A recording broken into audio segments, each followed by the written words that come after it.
नमस्कार बच्चों, मैं सुशील पटेल वर्ल्ड ऑडियो बुक में आपका स्वागत करता हूं। आज हम पढ़ेंगे जीवों के विकास में चयन और अनुकूलन की क्या भूमिका है।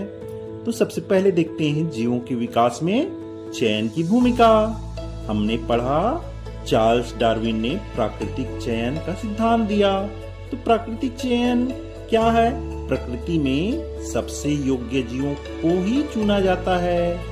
ऐसे जीव का समूह जो होता है वह अपने पूर्वजों से गुणों में भिन्न होता है, अर्थात इनके द्वारा जैव विकास प्रमाणित होता है। बच्चों, एक उत्तम उदाहरण देखते हैं प्राकृतिक वर्ण या प्राकृतिक चयन का। औषधि प्रतिरोधकता की औषधि के प्रति प्रतिरोधक क्षमता किस तरह से विकसित होती है। बात करते हैं हमारे घरों के आसपास यदि मच्छर हैं तो कीटनाशी के रूप में डीडीटी का प्रयोग किए।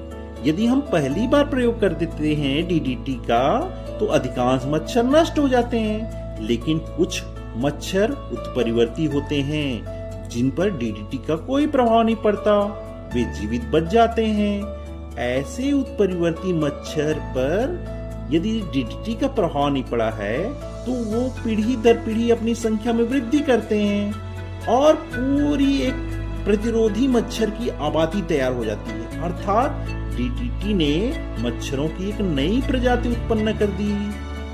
इसी को कहते हैं प्राकृतिक चयन, जिसमें नई जाति की उत्पत्ति होती है। दूसरा देखते हैं जीवों के विकास में अनुकूलन की भूमिका।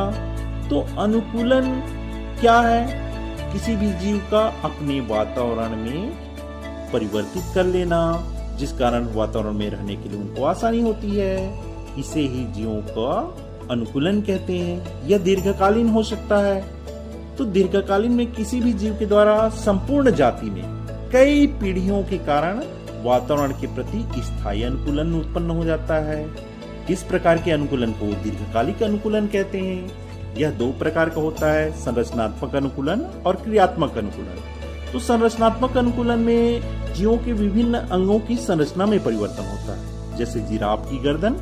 क्रियात्मक अनुकूलन की बात करें तो ऐसा अनुकूलन तो जो जीव की कार्यकी में परिवर्तन करता है, जैसे कि स्तनियों के पाचन तंत्र में अनुकूलन, पक्षियों के पंजों चोंच में अनुकूलन दीर्घकालिक अनुकूलन होते हैं। इसके साथ ही साथ डार्विन ने गैलापागोस द्वीप जाकर के फिंच पक्षी के विभिन्न प्रकार के रंग, रूप, आकृति, आकार, आहार आदि जैसे पक्षियों का अध्ययन किया।